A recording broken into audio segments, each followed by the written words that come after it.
Flow Uttarakhand extend a warm welcome to all our office bearers, executive members, Flow members pan India, and members of the community.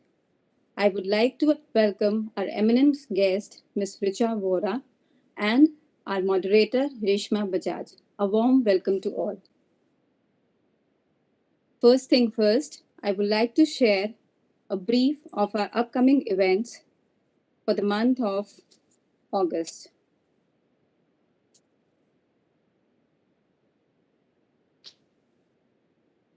Tomorrow, 21st of August, we have a plantation drive under Mamagaya initiative with Flora Saviors. Following it, we have 26th August, we have a legal awareness workshop on sexual harassment in collaboration with Udgam Foundation.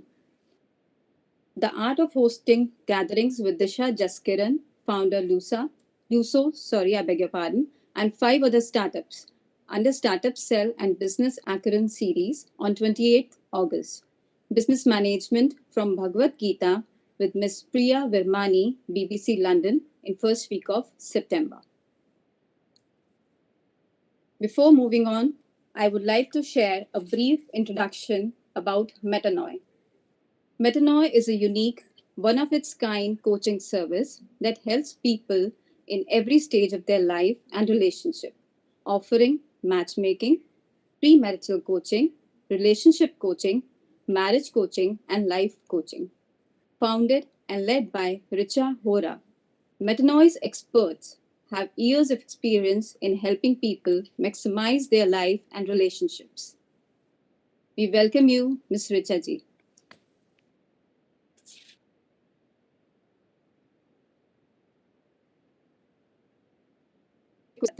To address the viewers. Komal, please, would you take it forward?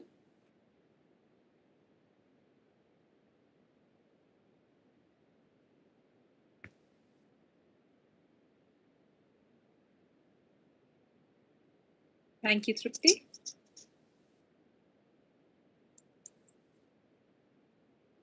A very warm welcome to all of you. We at Flow Uttarakhand are totally enthralled to have you all with us. Health and wellness is not just about fitness of the bodies, but includes our mental, emotional, spiritual well-being as well. With Richa Hora today, we dive into an insightful conversation moderated by Reshma Bajaj on how we can make our relationships more meaningful and more harmonious in practice, just the way we feel them inside our hearts, expressing them in that same grace and beauty outside. I will now take this opportunity to introduce Richa.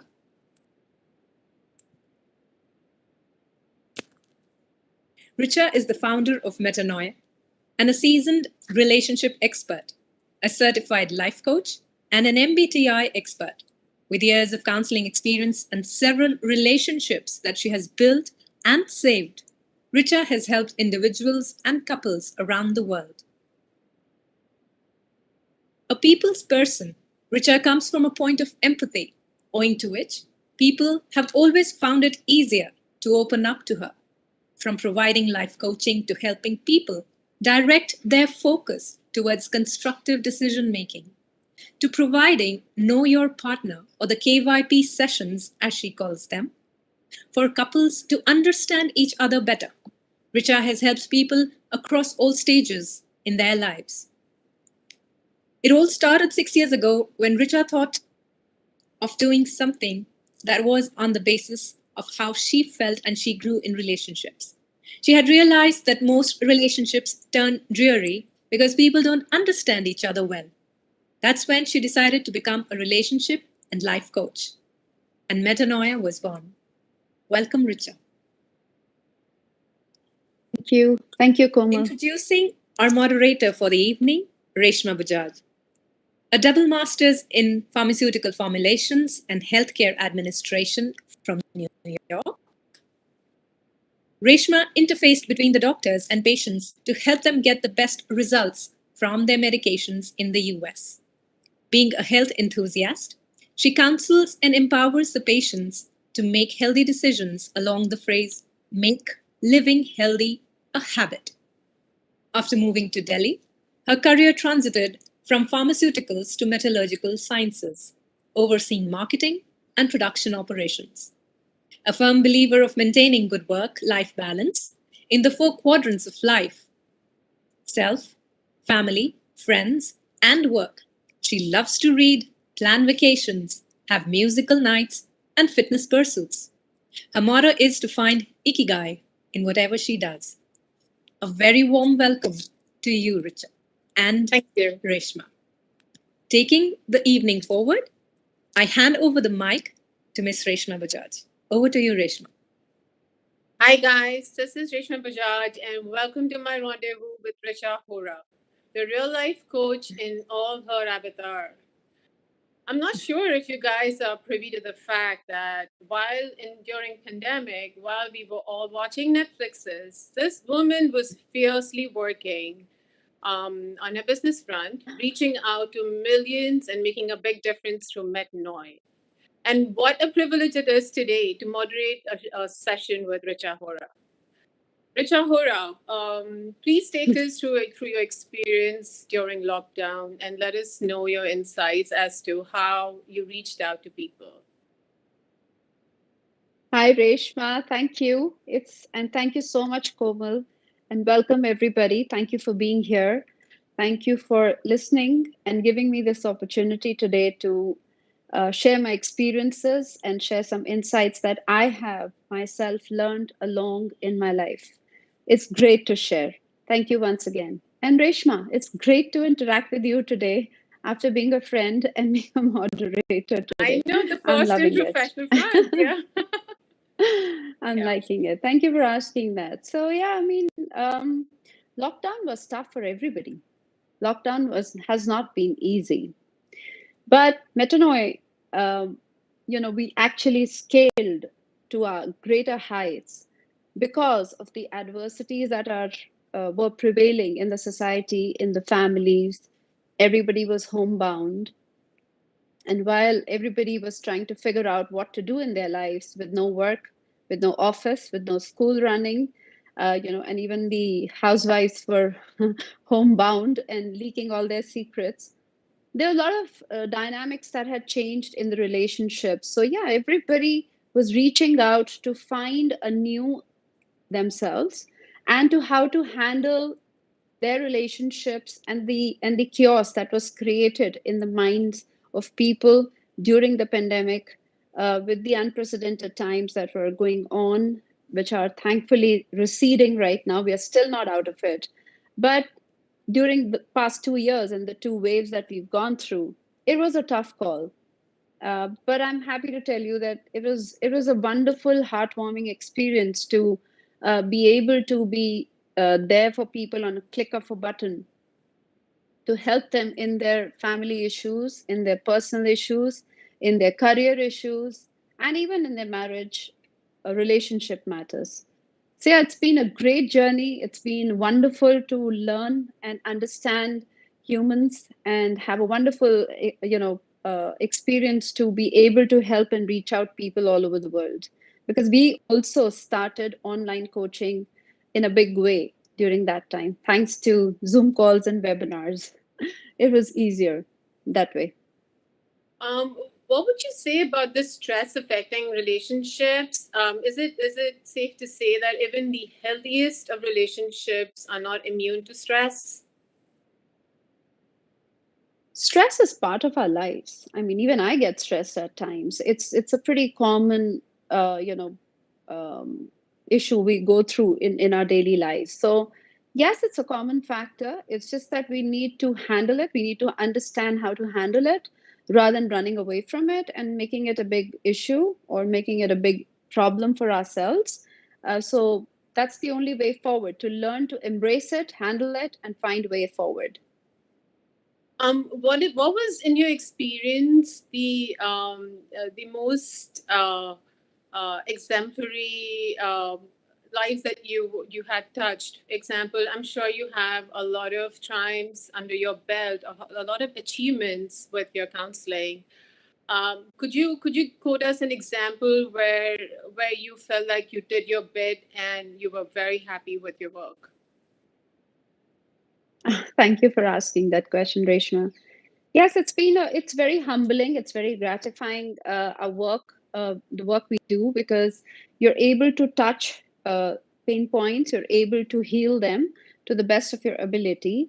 There have been many cases, Reshma, but I would like to point out one thing here, that during pandemic, which has never happened before, children reached out to us. When I say children, this is age bracket between 16 to 24, 29.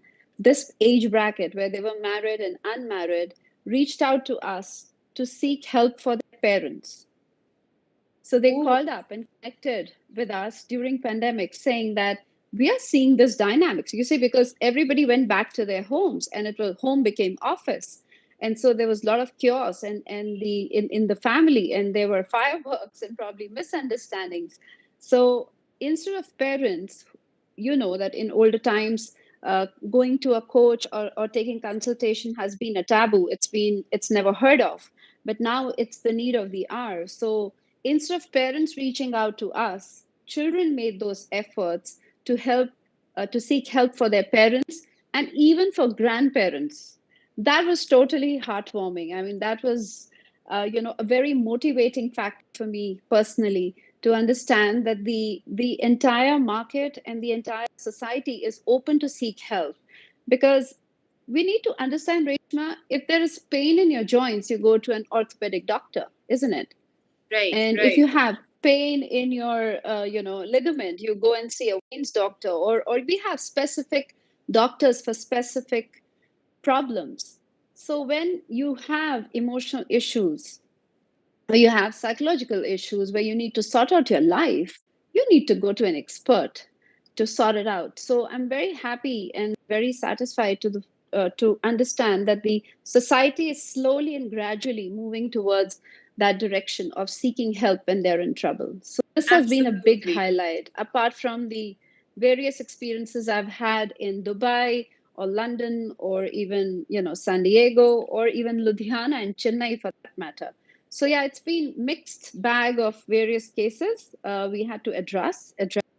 If I start talking about it, it's going to be a long one.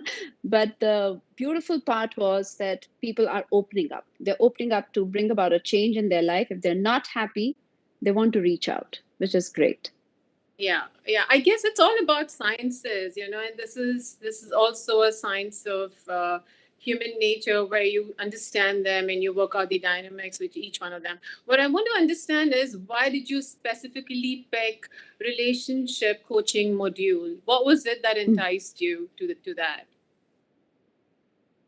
Yeah, thanks for asking again, Reshma. This is a very, you know, I am married to the love of my life, means it was a love marriage. So the idea of falling in love was very close to my heart. Okay, so I knew that, relationships can be beautiful and can be a great experience if you are in love, when you understand each other better. So thankfully, my relationship has been superb from day one, and I've been in awe of love. So love stories and seeing people in love has always excited me. Little did I know I'll end up becoming a relationship coach. And as my bio says, that I have been a people's person, but somehow 6 years back, Reshma, actually, I've worn many hats in the past, frankly. I come from a designer background. I have been a fashion designer, a jewelry designer, a graphic art designer. So designing had been my forte, and I always wanted to have a design house. So I have been an exporter. I've worked for a ad agency. So I've worn many hats. But 6 years back, some personal experience happened. I lost a very dear friend to cancer, uh, all of the age of 42. And that kind of shook me, and that brought about a huge change in me of valuing relationships, and having that desire to be in a healthy environment as an individual, and just spread love, because life is too short and too precious, right? So Cutting the story short, it's important. I understood that what does love mean in humans? As Bhagavad Gita, Krishna says that love is the highest emotion one can process, and it's love that is omnipresent. And that's what we all are yearning at the end of the day. We work hard, we slog our asses off, we love our children, we study hard, we do everything for what? At the end of the day, to be loved, right? And to be accepted. So yeah, I mean, 6 years back, Metanoi was born, and I thought if this generation who's very scientific in their thought process would like to follow or understand what is love and relationship, or what are values all about, uh, it has to be a scientific way. So hence I chose life coaching personally for myself to become a better version, and then my proficiency became in relationship coaching. So it's a mixed bag of good experience. I've been an agonies aunt, a people's person, and the calling of my life. So you said you've done many hats before, and I'm totally in awe of that, Richa. I am in paramedical field, and I've stayed put on that. But I'm sure this hat is going to stay for long. You know, you being the Yes, relationship coach, right? Because this is where I think you found your ikigai, which is what I say, the sense of purpose and happiness, right? you said it. You said it. It's very close to my heart, and I'm extremely passionate about making hearts meet, because there's nothing bigger than being loved at the end of the day. No I matter see from it. where you Yeah. are, what color, what caste, creed, country, everybody needs love. Okay, now I'm going to get down to, we're going to dive into the essential essence of relationship coaching. Now, Hmm. Richa, we don't live in a sterile world, and yet I see you emphasize on maintaining healthy relationships and also retaining identity of self. I want to understand, how would you explain this complex strand? Because ideally, it's a trade-off. I mean, Yeah. yeah, for me it is, you can not balance, you literally would outdo one and not do justice to the other. But I Mm. would love to hear you, I mean, give your expertise on this. Sure. So, Reshma, we are nothing but about everything about our relationships. The kind of relationships we maintain, whether with people whom we love, with our staff at home and at work, and with our friends, people whom we choose. So, we are everything about our relationships. But having said that, that is the outside world, right? And these are the people who are involved in your life. The most important aspect to have healthy relationships with others starts and begins only with you. You know, if you don't have a healthy relationship with yourself first, if you are not a happy person yourself, if you're not a happy-go-lucky, satisfied, a person who has his or her cup filled, you virtually actually cannot give love to the other person. You'll always be yearning for it. And so an incomplete person cannot complete the other person. So which is why I said that before getting into thinking about getting into healthy relationships, or getting into thought process of how do I treat others, learn to treat yourself well first. So everything begins with us. We need to first introspect, understand yourself, where are you coming from, what do you need out of your relationships, do a need based inquiry.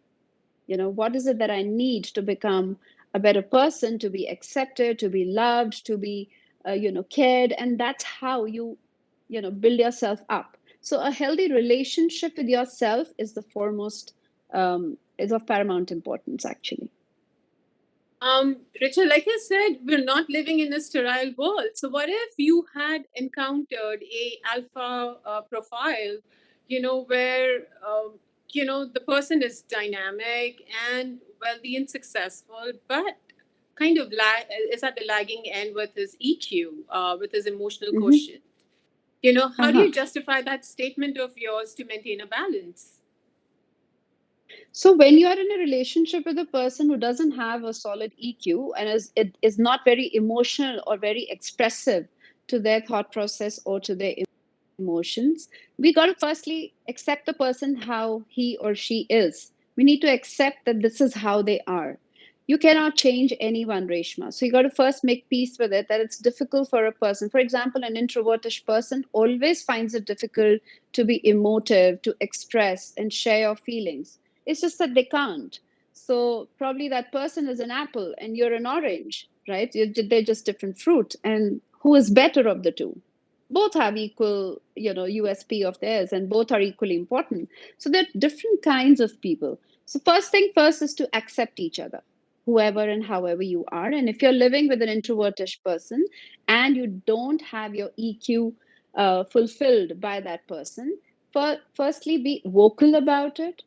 Try to communicate to your partner or the person you love or care about that, this is my need. Like I said, you need to be very sure about what do you need out of that relationship first, and then be vocal about it. Be able to communicate to the person that, for me to be, to put my effort into this relationship and be there, I need this from you. And I let's say a hug or a peck or an encouraging note. It could be anything that you need from the other person. So be more communicative. You be more expressive if the person is not expressive, and don't force things. And if you don't get it, even if they might not be expressive in certain manner, like there's been a research that there are various love languages of people. They might be having some other love language, if not the same, what you're expecting out of it. So accept them the way they are and see what is their love language. How do they like to share love and receive love? And that's how you move forward in that relationship. Does that answer your question, Reshma? Yes, but I'm going to just on the same thought. I'm going to Sure. have a little more tributary into that. I want to Hmm. understand. Okay, you're in a relationship with this person who doesn't reciprocate emotionally, but is providing everything. He's a breadwinner and a very successful, giving you the lifestyle that you've ever dreamt of.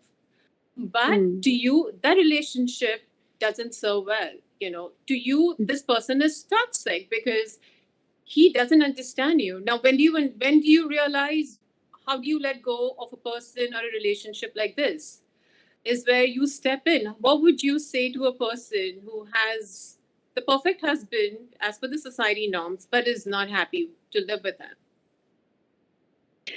See, this is an individual case, Reshma, if we talk about it. And if you are in that zone where you are yearning for love, affection, asking your partner to be more vocal about it, and you're not getting it. Like I said, if you've already communicated to your partner that, I am not happy and I need more from you, the reasoning has to be very important, because you have to let the person know that this will make me feel good, it'll make me feel happy, and I will feel more accepted, probably, or it'll bring out the best in me. And it'll take our relationship from one level to the other. So be a little more vocal about it, be a little more expressive. But that's where the adjustment comes, Reshma. I mean, you have to let the person know, but the ball will be in their court, right? And they will decide whether to what extent can they change themselves to satisfy you. The first question, Reshma, is why would you want to rely on your partner only for that EQ to be filled? The first question is that. Why is it that you're yearning for that, love from your partner? Because probably your own cup is not full. You have to first learn yourself. And if I'm yearning for love today from my husband, I will be yearning for love from my children tomorrow, and then my son-in-law or my daughter-in-law, and then grandchildren. It never ends, because you're always yearning for love, because this is your love circle, these are your important people. On the contrary, I would see that, okay, my husband is really nice, if you're taking that particular case, and his love language is to be a great provider. And that's how he treats me, as being loved. And I got to accept it, because that's his love language. But I still need a hug, right? That's what the issue is. But you still need those lovely flowers and saying that, hey, I love you and I miss you. So this is where you need to be a little more vocal and let the person know that I need flowers. There's no harm in sharing, there's no harm in asking because it's just between the two of you. So be a little more vocal and communicative about it and keep a tab. Why exactly do I need this from that particular person?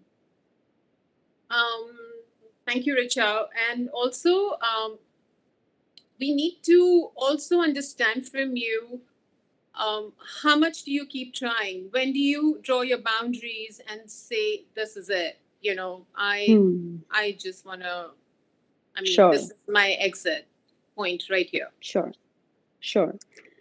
That's a very valid question because you might be yearning for moon and you're not even getting, forget stars, you're not getting anything. And then so there's a huge disparity between the two of you from what is expected and what is being given. When you say that you want to quit in a relationship, there could be various reasons, Reshma. It could be a toxic relationship. It could be a disrespectful relationship in many ways, right? And it could be a very unsatisfying relationship for you. That is when you live in memories more than you live in the present, right? And when you're not being yourself and you're always pleading the person to ask for more, when you're pleading the person to change because you're hurting, when the stage comes and the person doesn't even pay to hoots or is not bothered about your feeling,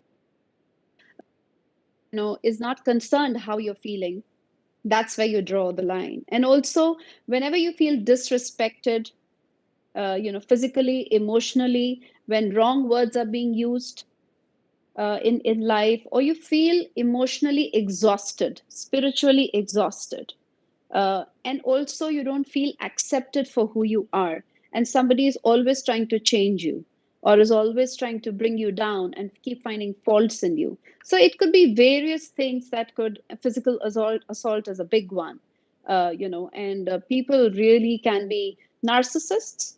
If you are married to a narcissist or you are involved in that kind of relationship, for sure, I mean, divorce is an option always. There is an option, and nobody says that you've got to die in a relationship, yearning for love for life. If it's not working and you've done your bit and you've really given your 100% to the relationship and still the person is not bothered and you're feeling miserable about it, it's time to walk out. Great. Yeah. I mean, that was very insightful. And what do you think of complying to society norms? Is it worth it? Do you think you should lose your sanity over it? Because the norms kind of cast a spelling bound on everyone, on the women more than the men. What society norms are we talking about here? How you have to, for example, here's an example. Okay, now we're talking about relationships, and we have this a marriage where one of them is predominantly a guy is also seeing someone else and being infidel in the whole relationship. Society perhaps is you know okay with that, whereas if the woman does this, then they are looked down upon. So my thing is, in things like this, the philosophy, what is your philosophy around relationships? Do you take the progressive approach or the traditional approach? What do you do when a person is at crossroads between keeping the marriage or being in pursuit of happiness? That is being with somebody outside of marriage that makes them more happy. Of course, we live in a progressive world, Reshma. We're a developing country, and everybody wants to progress, whether they believe it or they understand it or not. All of us want to progress. And I do have the same thought process. I am progressive in that thought process.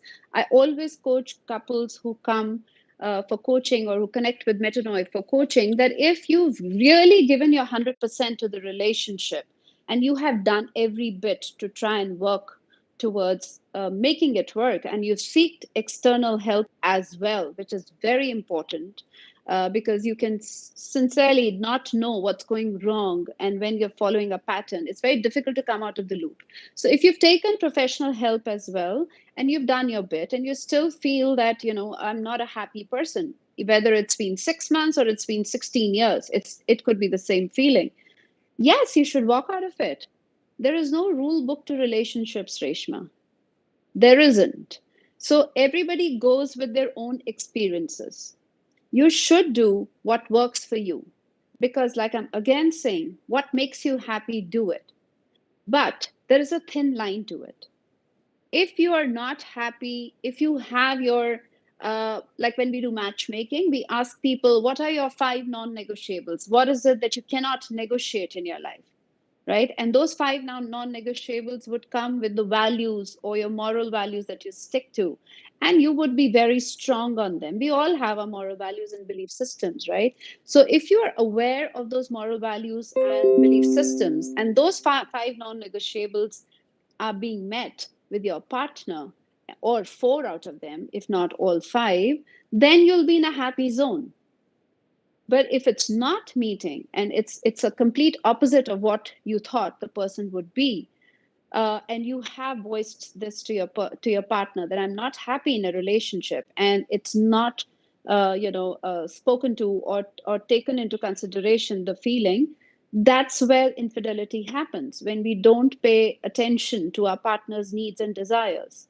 It could be emotional, it could be physical, it could be psychological, any possible way. So when there is a disparity of thought process, when there is a different upbringing, different moral values, and conditioning of a person, that's where things go wrong. So I strongly believe that if you feel that this is not going to work out, and I will literally have to shift from being one person to the other and still not be happy, and it's always good to quit.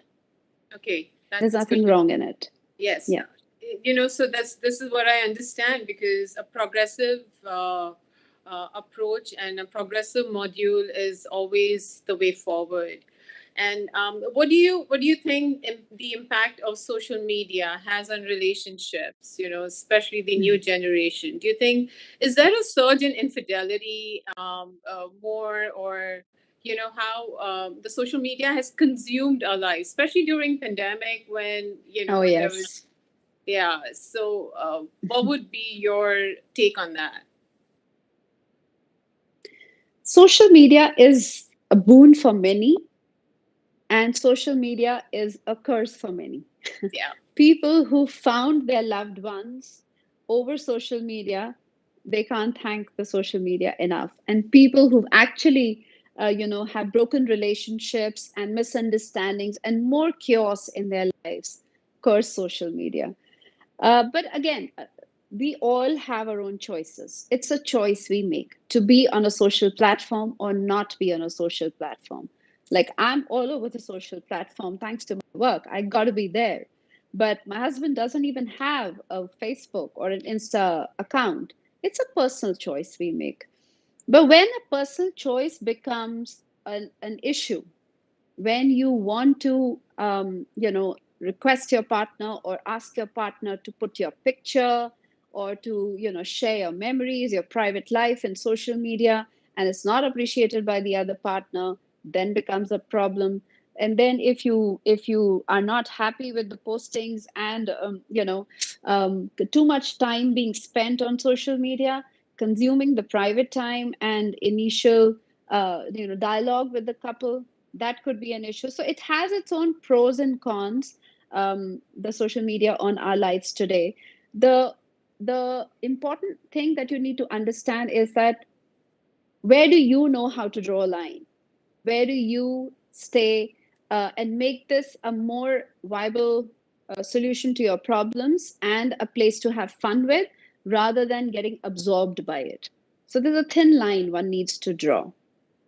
But social media, if used well, Reshma, and used for good reasons, is a fantastic platform to, to learn, to understand, to have health. Like, people reach out to us to have better health.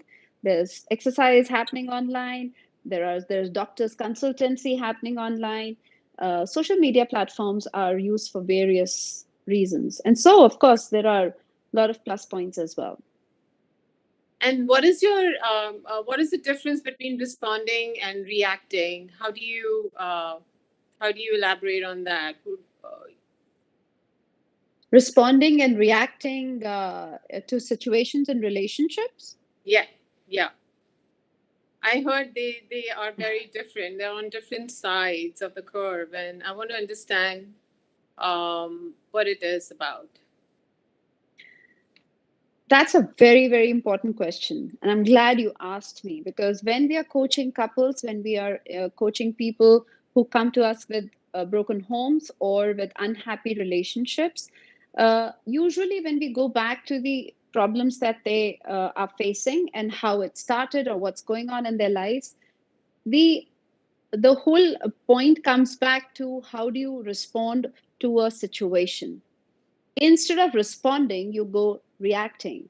So what is the difference actually? Responding is when you take an action into consideration of the consequences that's what it's going to lead to. When you're aware of the consequences, that whatever I'm saying or doing in a relationship or to the other person, what would it lead to? So it's engineered. The interaction with your partner or with your loved ones is actually engineered to have a positive result, right? And reaction is an involuntary action. When there is a adversity in your life, when there is a problem in your life, you kind of react. So that could be shouting, yelling, bringing the other person down, throwing things away without even thinking what could be the repercussion out of it. So it's more of an involuntary action. uh, yeah, it's an involuntary action. So if I put it in terminology, responding is, if a person responds, has a has a better emotional quotient or intelligence, vis-a-vis a person who's more reactive, is only emotional. They don't have the intelligence. Oh, is it? Yeah. Okay, so now on the same thought, Richa, you're Mhm. constantly exposed to gamut of negative emotions like anger, despair, frustration, deceits, in all your sessions. So now you tell me, do you react or respond, and how do you manage to stay on top of the game and give them sane counseling? I always tell clients, Reshma, that when we are reacting, we're giving the control of our emotions and our life to somebody else, because they have pressed a button to anger Well and I said. get angry. Right. They press the button to misunderstanding and I don't understand them. There is misunderstanding. If they press a button to unhappiness or arguments, I start argumenting. So reacting is always giving the control of your life and the remote control in somebody else's hand, and they control you rather than you controlling your life and your mind. So if you are aware, if you are conscious about what's happening in that particular time or in that situation, and what do you want out of it, how would you like to resolve it, that's the key. But Rishma, sometimes people do ask me that, in the heat of the moment, I said it, I didn't mean it. In the argument, I happened to yell it, or I happened to throw the phone down and it broke. And there was this guy who said that, I'm sorry that I slapped my woman because I was so angry. She just wanted an answer there and then. So I just slapped and I pushed her and I slapped. So again, you cannot undo what has happened. It's really sad, and that's not how it should be. It just clearly proves what you are as a person, who has no control on their emotions, on their actions. And instead of solving the problem, you kind of make it even more difficult for both of you. So yeah, I mean, we guide them where the anger is coming from. There's always a hidden reason why a person is irritated all the time, why the person is always angry, why a person is always stressed. There is a reason behind it. So rather than seeing the symptoms, which is, shouting, screaming, being a short fuse and throwing things around, we go to the cause of it.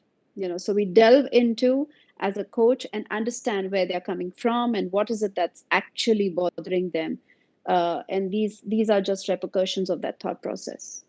Oh, and how do you manage it? So when you are exposed to all the negative emotions, the people, ha, has it been that you have manifested around the people or vented out in the house? I mean, have you ever seen that kind of demeanor in yourself where you say, "Oh my God, I was supposed to be a coach. What did I do? I hope nobody's watching me." That's a cute one. See, I'm a human too, okay? And coaches are trained to show you the mirror. We don't get absorbed by the situations and the drama that's playing in your life. We are only here to show you the mirror. And again, I'm human. Yes, there have been cases before where it's been very taxing on my mind, as in how to, sometimes people are not even open or receptive to change or receptive to the idea of listening to somebody and get a third person's perspective, although they are here for that reason. I mean, they connect with us for that reason, but they have such strong ideologies, they come with self-sabotaging thought process, that it's very difficult to penetrate through them, to explain and show them the mirror and show the other side of the story as well. So they're just too strong-headed and very strong personalities that you cannot just go through it, get through them and make sense to them. So yes, there have been very difficult cases during pandemic as well, wherein I literally had to scold the guy. I literally had to, mother him, to be very frank. And there have been cases where I had to take an intervention of a parent while coaching a child, a teenager. I had to seek help. So yeah, there have been challenges, and it's great to learn and to understand, because every client has their own story and they have their own reasons, and I love it. I just love it, and I'm so passionate about, I mean, there's a burning desire to reach out and be of some help, if nothing more, little help. You I have a know, very interesting I case. I think you're reaching out, and you have a learning curve, with every instance, with every encounter you have, right? I mean, that's fantastic. Absolutely. Absolutely. Richa, I'm sure you've achieved many triumphs in your profession. Is there anything you want to share where you probably did not translate into a triumph and you think you could have done better? It was kind of something that went wrong. Is there anything you want to share?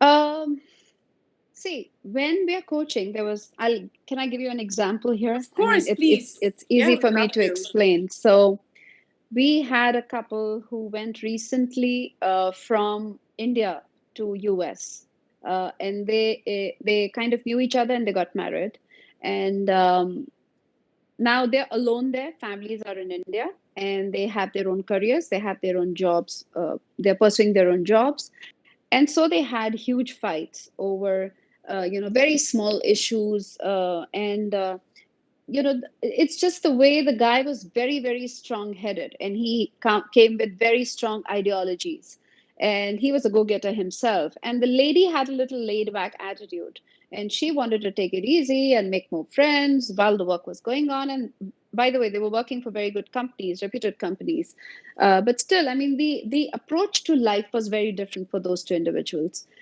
So when the lady, the wife, approached me to help her coach, because they had a huge fight in US, and she was literally thrown out of the house by the guy, all alone in that city and with no loved near and dear ones. That poor girl was in the middle of the night connected with me, and thankfully it was daytime, so I could take her call here. And she connected and she said, I'm feeling very helpless, I don't know what to do, and XYZ. And of course I calmed her down and I showed her how she should respond to this problem. But while I coached her twice, I did tell her that it's important for me to speak to your husband as well, so I would like you to ask him to connect with us, because unless I hear the other part of the story, I'm only hearing your version right now. So I'm not doing, fair or justice to this whole situation. So I would really like to hear the other side of the story before I coach you further. So on my insistence, I requested the girl that, you make me connect with the guy. And that was a mistake because Really? I learned Reshma while coaching in so many years. You can take the horse to the well, but you cannot take the well to the horse. I shouldn't have said that, ask him to connect with me. It should have been his need. Hence, the the session that we did have a session. He did come on board on her insistence. It didn't go well. It was very bad, and in fact, he banged the phone on me because he was not open and receptive to any Oh my advice, God. and he Okay. thought, yeah, yeah. So I felt really bad for the lady, and instead of making things better, I just continued coaching her because, but thank God I spoke, I had a chance to interact with him. I kind of understood his psyche better, since I'm a trained, I understand people's personalities better. I'm trained through my training. It gave me an insight about him. So she's still with me. I'm still coaching, and they are, I wouldn't say happily married, but they are still, through their ups and downs. So that interaction did help in the bargain for me to help her in the long run. But yeah, it wasn't a good experience for me. Wow. And I mean, And it's then so there are people who heartwarming. It's just called up. heartwarming to I see you had come out. Very rarely do people come out and explain where things haven't translated exactly the way they wish to. But Richa, one last thing, one last question let me pose on you is if you had to Sure. identify one precursor to the degenerating relationships of today, especially in the younger couples or unsuccessful relationships across all quadrants, what would it be? In what respect are you talking? Like for one thing, exactly like I said, how a pandemic played a havoc. How Mm-hmm. things Mm-hmm. really, I mean, how everything was unprecedented, Mm-hmm. unexpected, and Mm-hmm. there was uncertainty looming, right? And so stress Mm-hmm. was playing havoc already. And which is Mm-hmm. now because COVID is weaved into, fabricated in our lives. It's like we don't know if it's ever going to go because now Mm-hmm. we're thinking it's like flu, it's going to stay. And when we're saying that, we're also thinking that the lifestyle that we have will never go back to normal. So is there Mm-hmm. anything that you want to say to us as to prevent the relationships from degenerating and Oh, so that sure. yeah, yeah. Please, please, please only focus on yourself. On Just yourself. keep working on yourselves. Okay. That is the key to healthy relationships. Keep focusing on yourself to become a better version. Do anything on this earth that can help you to do that. Reach out to people, seek professional help. Speak to your parents, speak to your family, friends. Be a little more vocal about it. After all, we are humans. We have to be expressive. If we won't be birds and animals or sea creatures won't be expressive the way we can talk and express ourselves.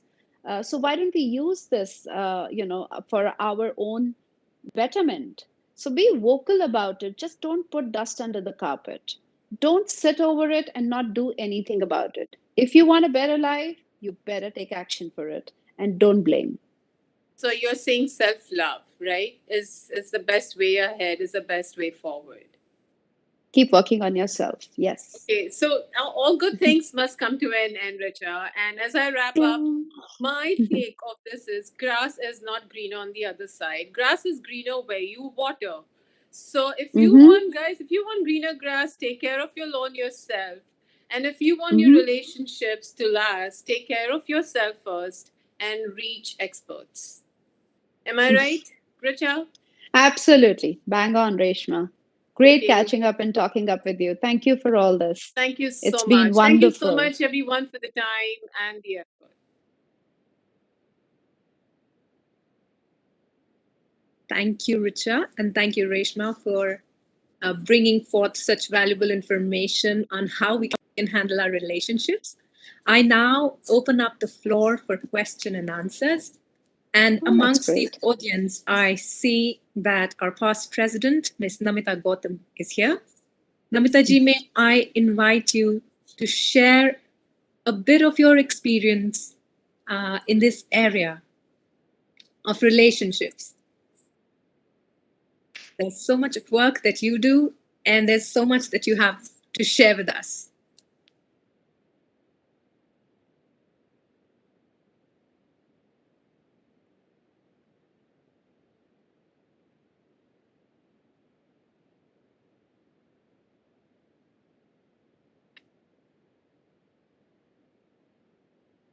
I think she's muted. Yes, now you're there. Can't hear you, Namita ji. Yeah. Hello, Richa ji, and it was such a wonderful session. And Pleasure. we have our foundation. We make these mattresses sleep well. We have a sleep well foundation, and for the last 5 years, we are working on wellness and mostly on emotional wellness. And we feel that you can take care of physical wellness, etc., etc. Like you said, the times are changing, people are opening up to this emotional wellness, but our focus is on being proactive rather than taking corrective action. So what we are doing is that starting from the small children up to the adults, we are doing workshops on various topics that are relevant to that age group, and Wonderful. and doing that because there is still a lot of hesitation even in big Oh, towns. yes. Even in big Yes, towns, there absolutely. is a lot of hesitation, and forget about small towns. And because there is no reach about these issues, so we have developed a series of videos, small 20-25 minutes videos on various topics, starting from communication to knowing yourself to anger to drugs to all these issues, which are very prominent and common in this time and life. Now we are also Sure. we are doing the second season now, and that will be Commendable. on different issues like domestic violence is one of them, because it has become a big issue during this COVID.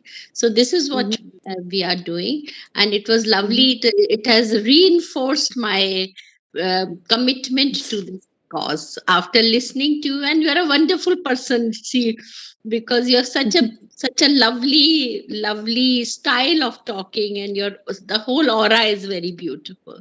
So thank Thank you you, so much. Namita ji. Very kind of I you. think Very I kind of you. think I think if somebody comes to you for counseling, by meeting you itself, she or he will start feeling well.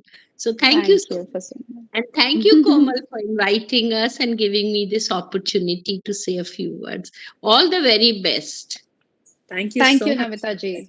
Good luck to Thank your you. work, and I'm really Yeah. impressed that you're Thank you doing so such good work from age Yeah. groups. And I'm happy. I will Yes. be happy to be of any help if I can be.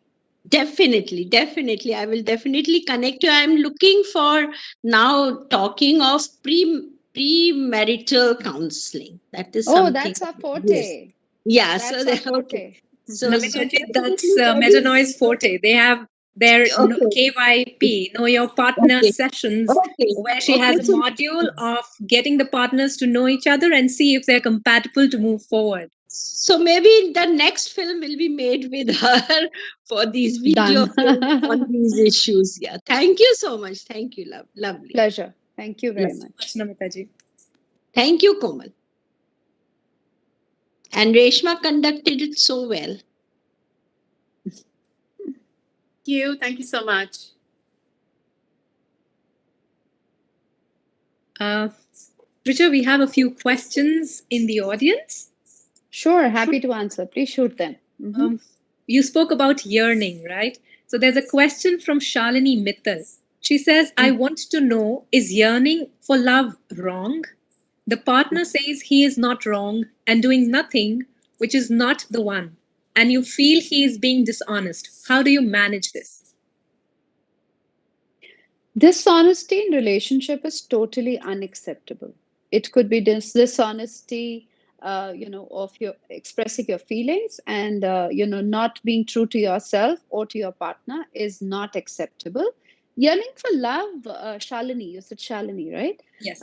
Yearning for love is not wrong, but depending for joy and happiness onto the other person, and only making sure that only he can keep me happy, or only he can fulfill my desires of love and affection, is not correct. So you have to be self-reliant and self-sufficient. This should be an extra add-on that you're overspilling the love in your life. So yearning is not an issue here, but the yearning actually comes from being a a self, not being self-sufficient yourself. So there is a deficit in your life if you feel that your basic nature is to yearn. So there is a deficit. So address to that. Why do I have that feeling of being loved or appreciated? Where is this coming from? So introspect and see, where is it coming from? Why is it that I'm always wanting love from outside? It's important. You'll get all the answers with that. Thank you, Richa. The other question is, so you spoke about relationships that are narcissistic or unhealthy. So she asks, how do we come out of these relationships? Mm. Because there's If this you have emotional attachment, there's this bonding, and Yeah. sometimes there are children, and then there's this whole gamut of other things that come from moving apart. I know that's a tough one, Komal. It's a very tough one. I get it. In fact, last night at 10:40 p.m., I am usually asleep by 9:30, 10, but I had some work, personal work, and so 10:40 p.m. I got volleys of messages from a person whom I had coached previously, and I said, please help me, give me 1 minute to talk to you. It's urgent. I beg you, I beg you. Sometimes they're desperate messages. And I connected with the person. I said, oh, I can talk to you only for a few minutes. Please respect that, I cannot take a session right now. He said, yes, please connect with me right now. And so I made a call. I said, call me in 2 minutes. And he called and he said, the first sentence he said, Komal, was, ma'am, I said, yeah, I want to die. I want to end my life. So it's very scary to address to that problem immediately and to make an impact there and then when you don't even know what's going on. So I need to hear the entire story. But the whole gist which he explained to me, since I was aware of the case before, he was in love with a narcissist. The lady actually was a narcissist in pure form. She was harboring on his emotional issue, and it is important for you to shut doors to such people, Komal. There is no recourse because it's a mental problem. They need medication, they need help, they need therapies. So if a person is medically not fit and is medically not sound to take care of you or be your partner, the only way forward is to shut your doors to that thing. So immediately I had to tell the guy, just cut your ties off, block the numbers, come out of the social media with that person, because it's like वो मच्छर होता है ना, वो जीता ही जब खून पे है, तो कितने मच्छर मारोगे? उसका काम ही खून पे जीना है. So you cannot change such people. You cannot. Unless there is always hope. The person wants to change themselves. They are realizing that their life is equally a havoc and they are ready to bring about a change in themselves and seek help. Then there is hope. So it has to come from within. You, as an individual, as a partner, can't do anything. It has to be done together. It has to be done together. Yes. It has to be a mutual Yes. decision to work and move forward. Just expecting the other person will not work. Thank you, Richa. The next question here is by Dr. Nija Singh. She says, do you come across sexual issues of harassment that lead to divorces, and how do you deal with it? Sex is an important part of every relationship, and it's important to be happy in that area as well. But there are some times that it becomes a tool for the person to use it as and when they want. It could be the female or the male. It works both ways. So I'm not trying to target one partner here. It works for both ways. So if you're very angry, they get into sexual issues. If they're very irritated, they indulge into that. So it's a tool that one uses it. So we always guide a person who is, going through that issue in their life to learn to draw a line, learn to respect yourself first. And if it's not harming you emotionally and psychologically to indulge in a physical activity, it's okay. But if it's personally, literally harming you and you're not happy about it, you got to stop it right there. You got to stop it, because a good sex life cannot save a marriage, right? But a good understanding and a better, relationship can enhance sex in their life. So it works the other way around. Good sex life cannot save a marriage. That's not the reason for you to be in a marriage. Absolutely. If Coming that's the back to question. yes, coming back to like communication is the key to everything. Oh yes, In any absolutely, case, to absolutely. improve Mhm. any aspect of our lives. Wonderful. It is an important part, but it can't be the part, is what I'm trying to say. Absolutely. Thank you, Mhm. Richa. There's one question by Chavi. She wants Okay. to, just a second, the screen moved. She wants to ask, what is the baseline of a new relationship for us millennials who are wanting to settle down? What to take from society and what not? It seems like a race to find the perfect one. So, how do we really come to that baseline of what should we look for and what is okay not to have? Brilliant question. I'm so happy she asked this, because it is one problem that millennials are facing today, big time.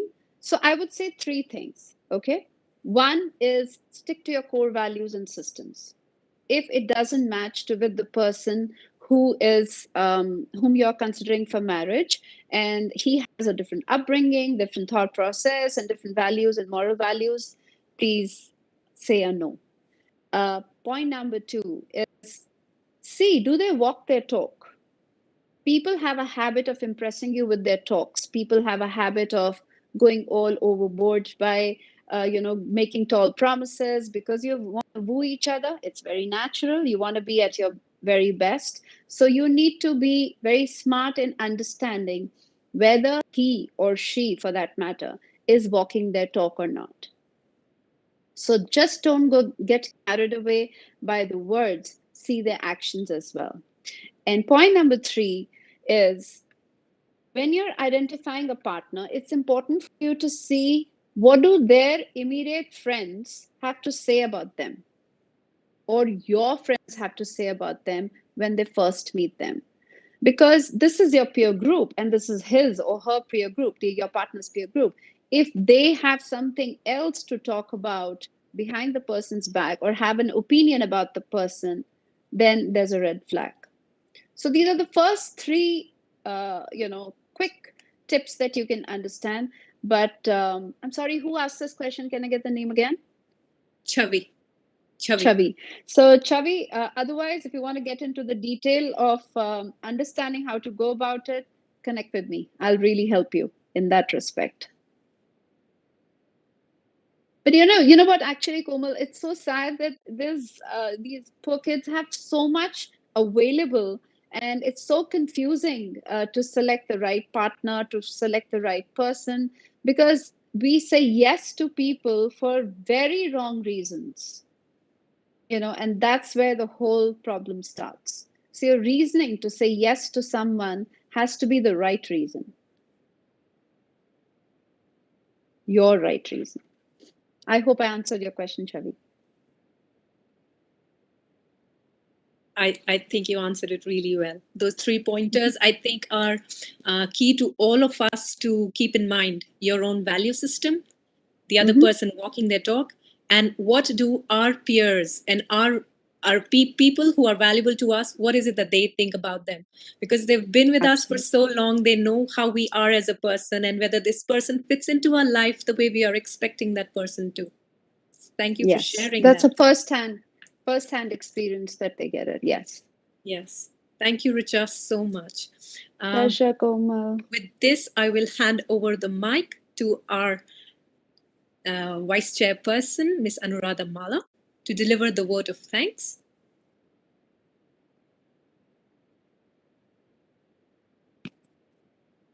Audible? Yes. Hi, Good Anuradha. evening and awesome time we all are having. Such an insightful evening we are having. And I'm sure if we take up every question, we'll spend about 2 hours more to the topic. Again, on behalf of Flow Uttarakhand, I extended gratitude and thanks to Ms. Richa Hora. So such a wonderful, insightful, and this is something which is so close to heart for every generation. Every generation, whether married or not married. Thank you, ma'am, for such a beautiful evening we all are having today. And my gratitude to Komal also, again, for picking up such wonderful topics for wellness and for mental health, for physical being. Thank you so much. I saw our past president, Amita ma'am, also there. Welcome to you and thank you for joining. And all my flow members, friends today who could join in and be part of this. My thank you to the committee members today, especially Tripti, who always helms the ship forward. And how can I miss our Reshma ji, how wonderfully you had put up the questions, knew exactly how the things have to be taken forward. And lovely evening spent with all of you. Yes, this is what I wanted. Applause. This is applause for the entire Flow Uttarakhand team. And on behalf of Komal also, Good I job. felt it's glowing, Yeah, good job, Reshma ji and Richa ji. We would love to connect with you again sometimes. Pleasure. And probably have part 2 of the session where the members can post the questions beforehand. That would be a lovely thing. Again, Tripti and the IT people, thank you so much for always making it so nicely. Now, I would request the IT people to forward the e-certificates on behalf of Flow Uttarakhand for Richa Huraji. Thank you. Thank you so much. Thank you, ma'am, for being there Thank you. today. Thank you so much. And Allah. again, Reshma Bajaj, who had been such a wonderful host for the evening. Thank you, Reshma ji. Wonderful. My pleasure. Thank you for having me. Thank you. Thank you so much. Thank you, all of you who have been there, and the teammates and committee members who have been behind it. Wonderful. Thank you, Komal. Good evening to all of you. Thank you so much.